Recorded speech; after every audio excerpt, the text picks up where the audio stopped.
केरल की सरकार एक डेफिसिट सरकार है, सब लोग जानते हैं। अकेले 5 साल में ऐसे ये 3 लाख करोड़ की डेफिसिट में लोन है। हर बच्चा पैदा लेता केरल कर्ज में लेता। बंगाल से मैं आ रहा था, बंगाल की सरकार कटमनी पे चलता, केरल की सरकार कमीशन मनी पे चलता, गुंडागर्दी पे चलता। कोई प्रोजेक्ट तब तक सफल नहीं होता, लोगों ने बताया, कि जब तक यहां कमीशन न दिया जाए।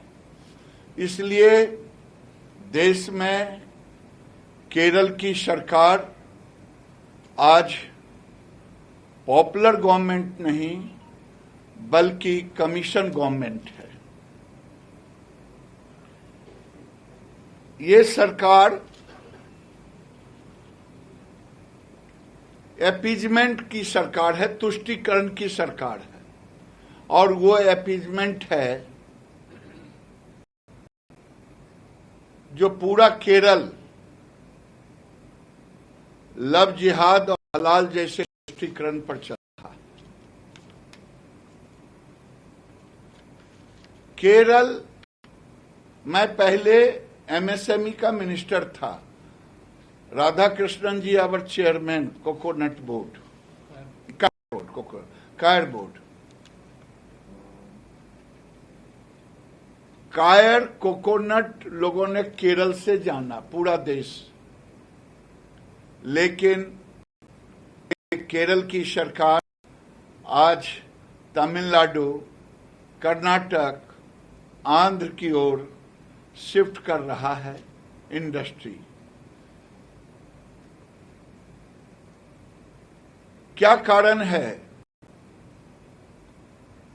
कि आज आंध्र प्रदेश साइबर सिटी कहलाने लगा, जबकि केरल में आईटी उस समय शुरू हुआ जब लोग भारत में आईटी को जानना शुरू किया था। ये यहाँ की सरकार के कारण। केरल की सरकार देश के अंदर सबसे ज्यादा शिक्षा में, एजुकेशन में, लिटरेसी में, सबसे ज्यादा बेरोजगारी में, और इसलिए इस बार की सरकार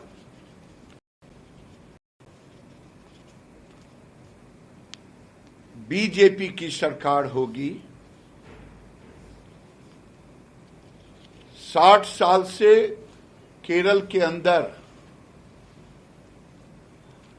कभी यूडीएफ कभी एलडीएफ। इस बार मैं केरल की जनता से अपील करता हूं, न यूडीएफ न एलडीएफ, ये दोनों, one is Nagnath miss cobra.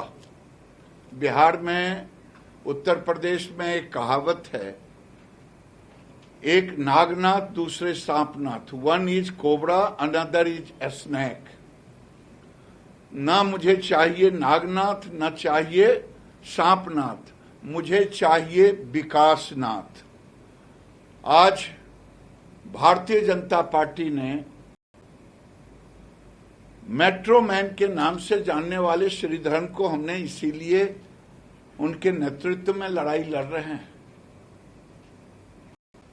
मैंने 2 ब्रिज देखा, बाईपास देखा, जो बरसों से लंबित था।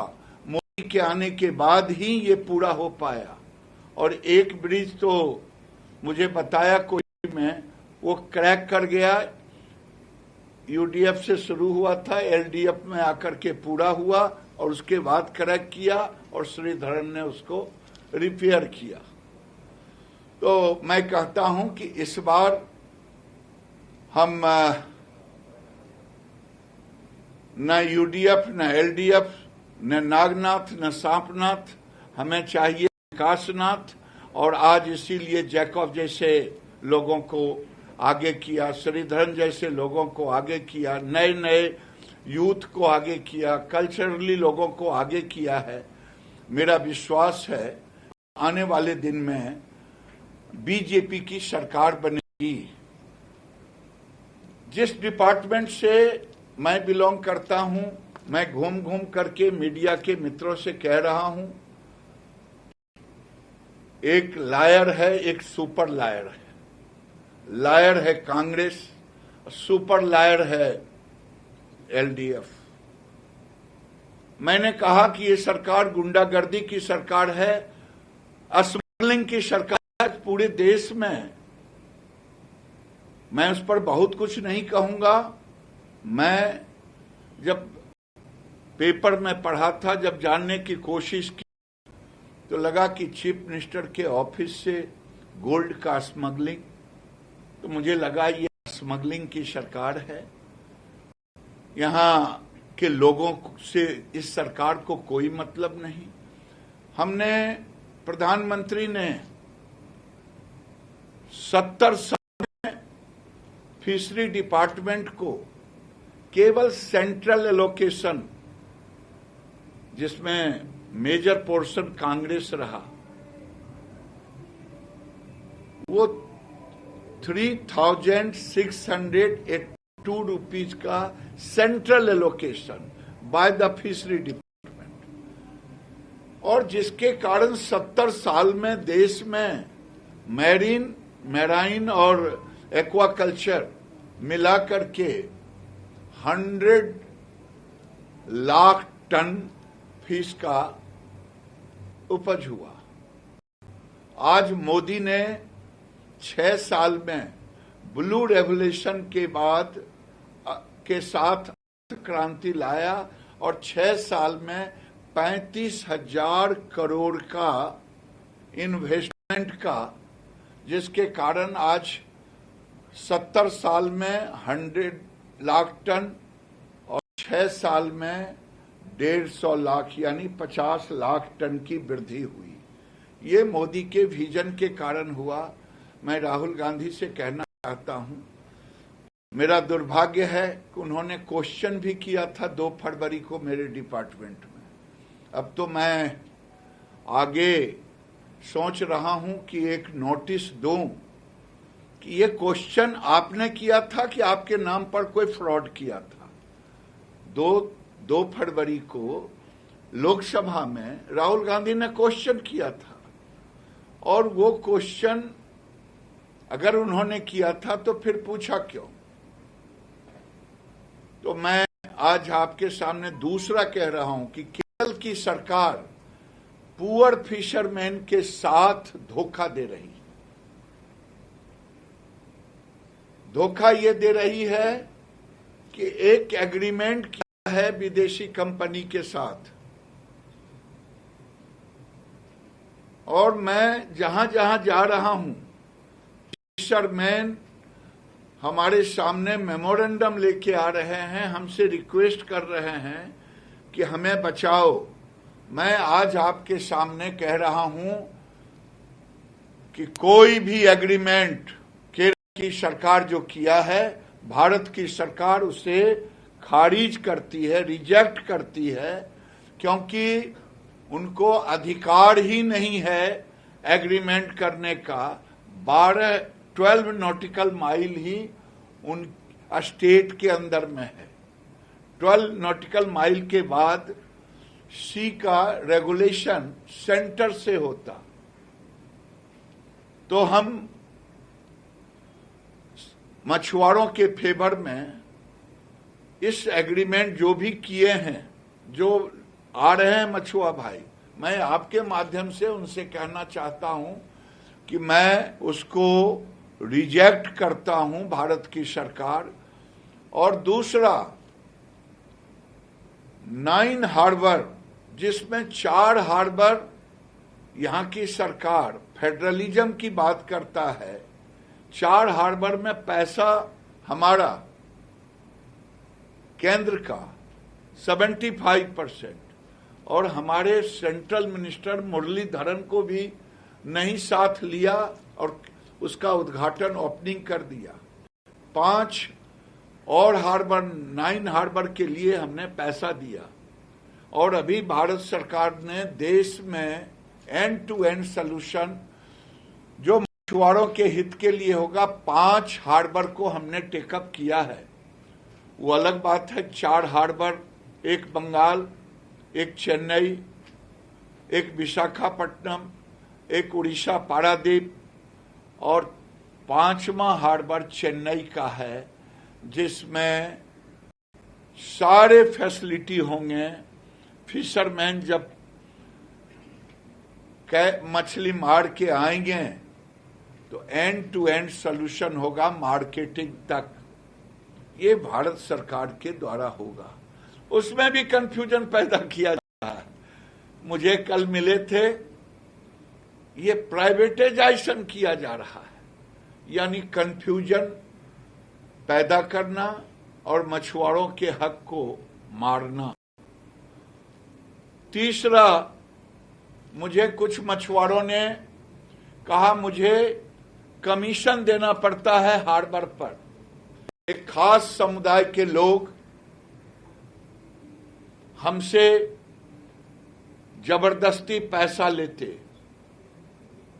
कल मैं चर्च में भी गया था, चर्चों से भी यही शिकायत मिली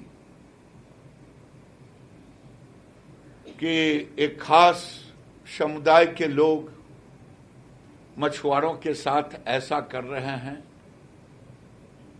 मैंने कहा कि भारत की सरकार ने पहले तय किया है कि 222 लगभग 590 किलोमीटर केरल में कोस्टल एरिया है, जिसमें 222 नोटिफाइड विलेज हैं फिशरमैन का।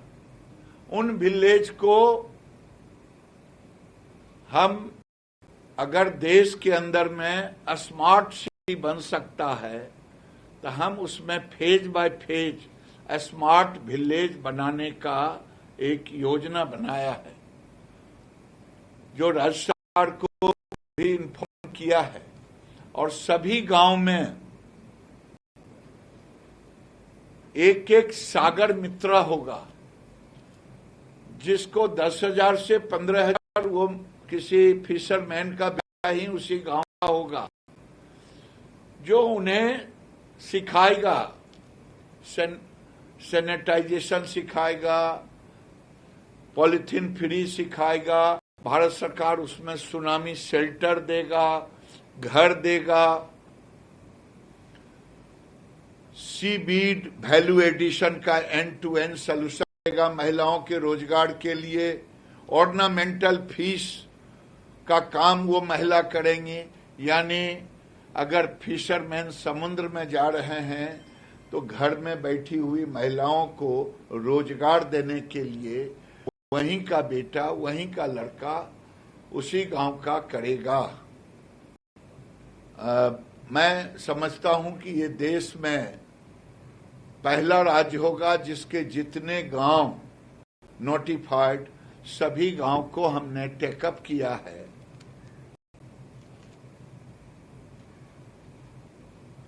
और इतना कहने में कि जो ट्रेडिशनल बोट है उसको पीछे भी हमने 400 बोट को मोटराइज करने के लिए पैसा दिया। वो तो एक लंबी सूची है जो आपके कलम पे नहीं आ सकता। आने वाले दिनों के लिए हमने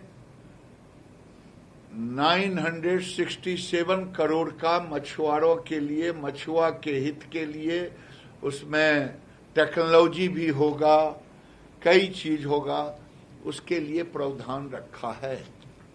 और एक अंतिम बात कह करके मैं अपनी वाणी को विराम दूंगा। मछुआ फिशरमैन जब समुद्र में जाते हैं तो काफी रिस्क होता। भारत सरकार ने ईरान से छुड़वाया, कहीं जाता हूं तो तमिलनाडु से छुड़वाता हूं, ये चले जाते हैं। कभी साइक्लोन के चक्कर में आते, तो 25% risk less protection, double income for fisherman. वो सी केज, जहां सैलो वाटर है वहां सी केज लगभग 5,000 फर्स्ट फेज में सी केज केरल में भी हम लगाएंगे, जो 1 किलोमीटर आगे होगा समुद्र के किनारे से, 1 से 2 किलोमीटर।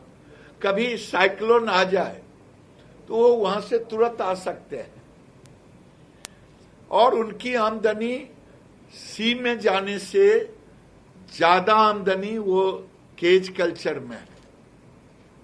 उसी तरह केरल सहित देश के तमाम कोस्टल एरिया में बैक वाटर को अगर मेरी सरकार बनेगी तो मैं मछुआरों के साथ सेटल करके उसमें केज कल्चर कर उनकी आमदनी बढ़ाने का काम करूंगा। ये कुछ मैं जानता हूं, मैं भी आप ही का मित्र हूं, बरसों से केरल के प्रेस के साथ नहीं तो दिल्ली के प्रेस, बिहार के प्रेस, यूपी के प्रेस के साथ मैं फ्रेंडली मिलते रहता हूं।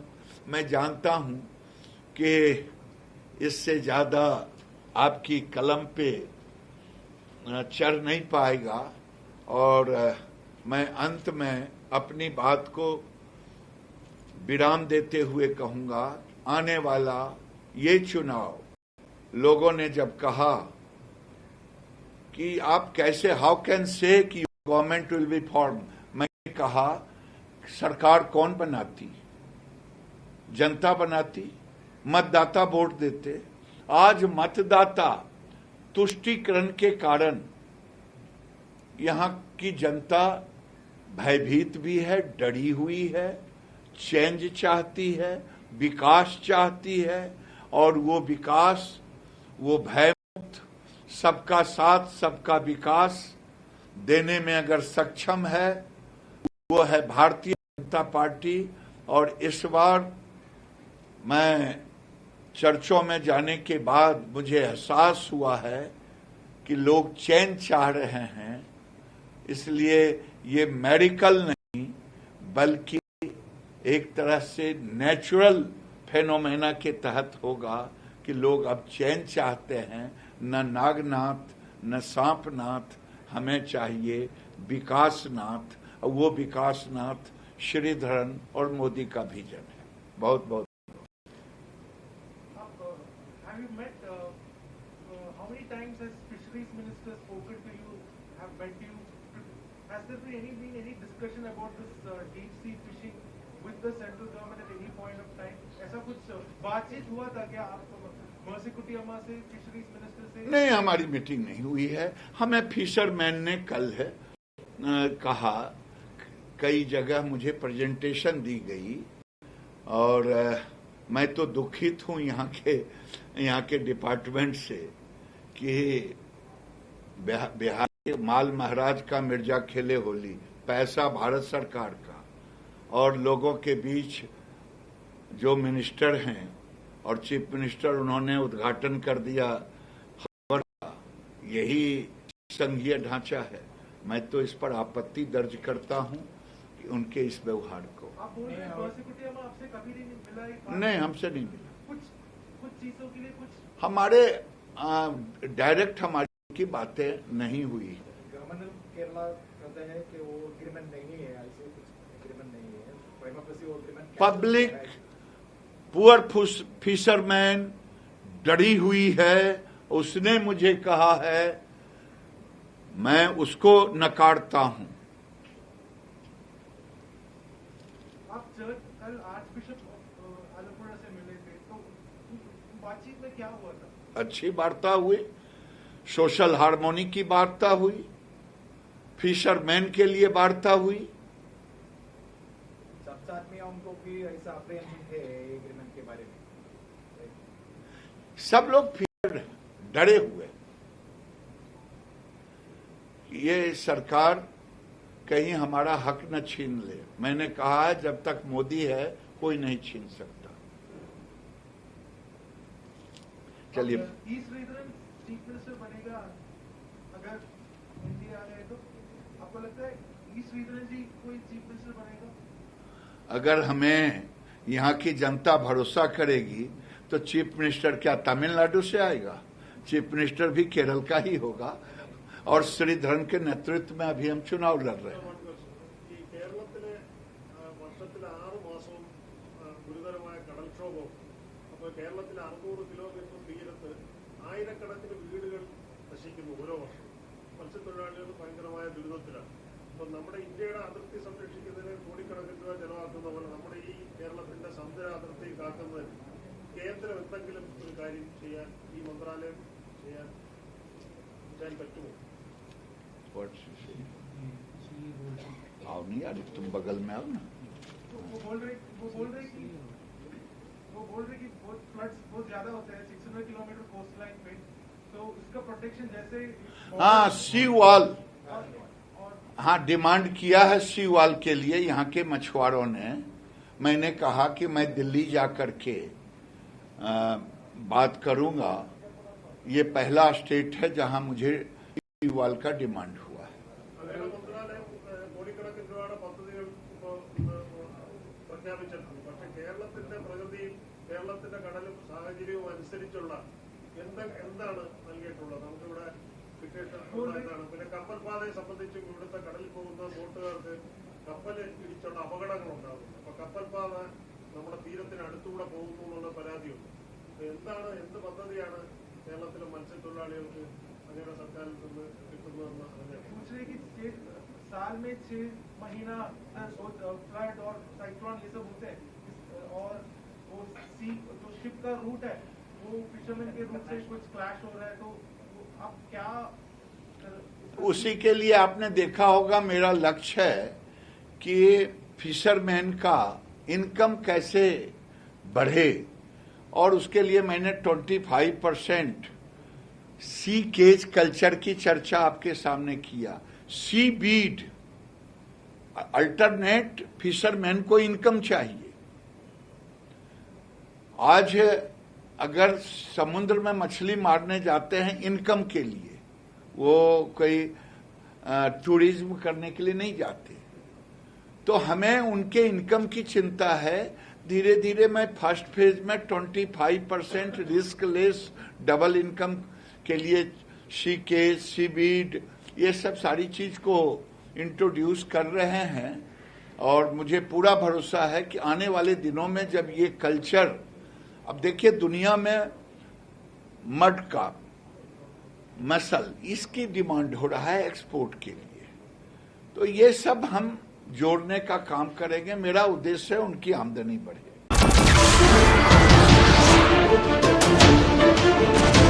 नमस्कार, मैं हूं मानक गुप्ता। अगर आपको हमारा ये वीडियो पसंद आया हो तो इसे लाइक और शेयर जरूर करें, और हां, हमें सब्सक्राइब और फॉलो करना ना भूलें ताकि आप देश और दुनिया की कोई खबर मिस ना करें। तो जुड़े रहिए हमारे साथ और देखते रहिए News 24।